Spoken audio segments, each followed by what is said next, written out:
Alright mga minamahal.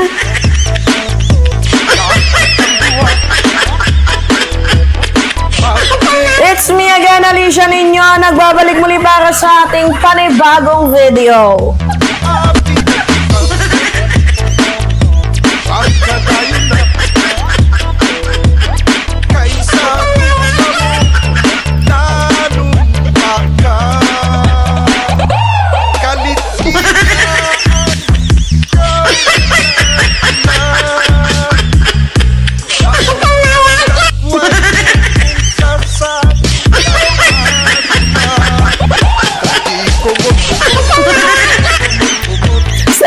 Gamot. Hi, anyway! Ay, nakakapagod din pala mag-exercise. Ay, pampaunat! Mga minamahal. Dahil maganda-ganda itong ating pag-uusapan. Alright! Okay, ito! Nako, talagang pinuksa. Mga minamahal!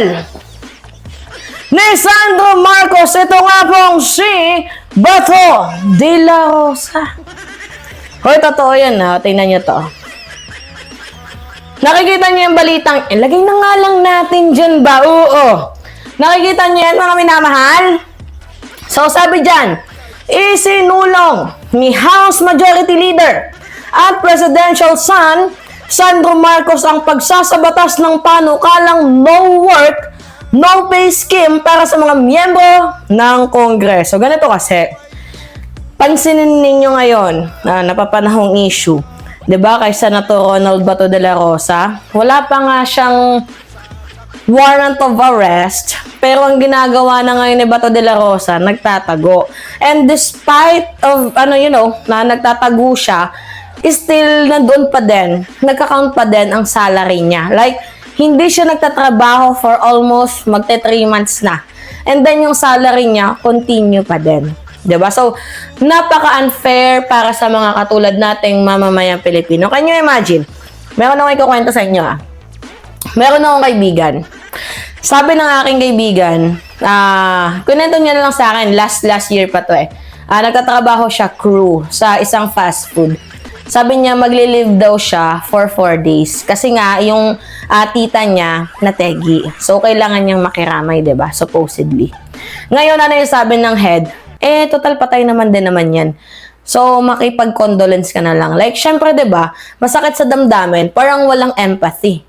Diba? Ngayon, ano ba yung punto natin dito? Tayo nga na normal na Pilipino, hirap na hirap makapag-live. Kung makapag-live man tayo, ang dami pang sinasabi, kung minsan inaawol, pinapag-report, tapos wala pang sweldo, pansinin ninyo, mga minamahal. Ngayon, dito sa ating mga mambabatas, okay lang na kahit mag-leave sila, kahit hindi sila pumasok, tuloy pa din ang kanilang, pay ng pera ng taong bayan. Tuloy pa din ang sweldo nila, 'di ba? Unfair. So ngayon ako suportado ako dito sa panukala ni Sandro Marcos. Mga minamahal, na no work, no pay. Kasi most of the congressman, minsan lang yan magpakita, to be honest. Mga minamahal, magpapakita lang yan pag may meeting. Pero ang kadalasan nilang ginagawa, tulog, kain, travel ng ibang bansa, i-treat yung kanilang pamilya habang nagnanakaw sa kaban ng bayan. Diba? Napaka-unfair. So ngayon, talagang dapat ma-pursue ito. Yung no work, no pay, kahit sa mga miyembro ng Kongreso. At suportado ko ito at para na din po sa fairness ng mamamayang Pilipino, dapat maipasa itong bill na to. Sabi ko nga sa inyo, tinirada dito si Bato de la Rosa. Buti na lang, Bato. Umabsent ka ng ganyang katagal. At merong nakapag-isip na isulong itong batas na to na no work, no pay. 'Di ba? Kapag hindi ka pumasok, bakit ka suswelduhan? Nung taong bayan. Kung yung taong bayan niya, pag hindi pumapasok, inaawol.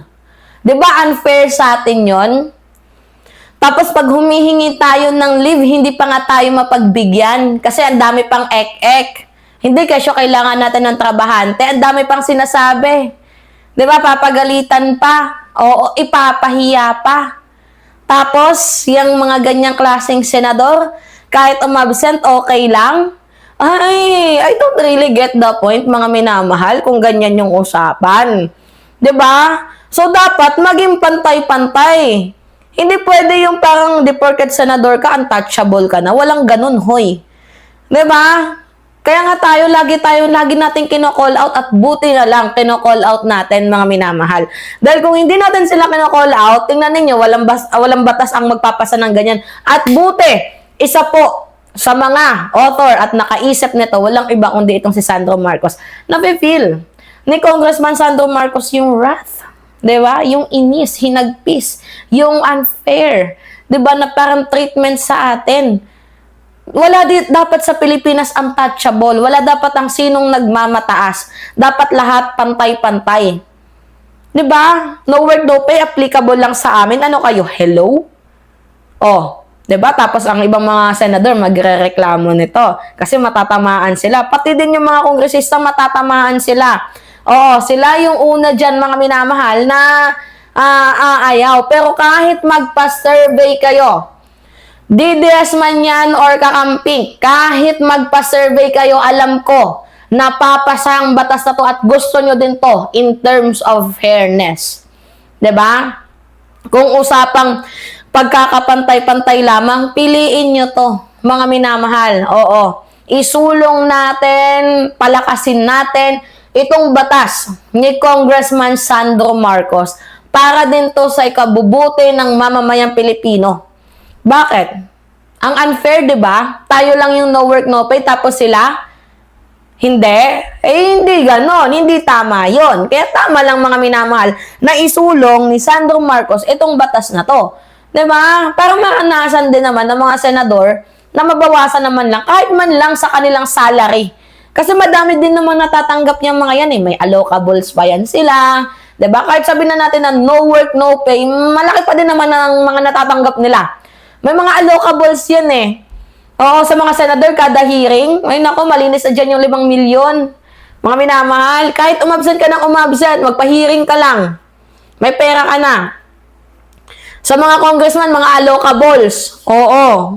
Mga paayuda-ayuda ko, no. Pero binubulsa nila.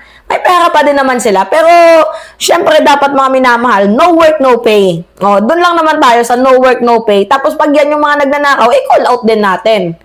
Diba? Ganon. Alright. So, kayo, suportado nyo ba tong batas na to? Yan, syempre, oo naman. So, ngayon, it's me again, Alicia ninyo, mga minamahal. Nagbabalik muli para sa ating panibagong video. So, nagla-live tayo. Medyo yung live natin, ano lang talaga, nakakapikon. Dahil nawawala yung internet natin. Papalagay ata ako dito sa kwarto ko ng sarili kong internet. Alright, yun lamang at ingat, mga kababayan.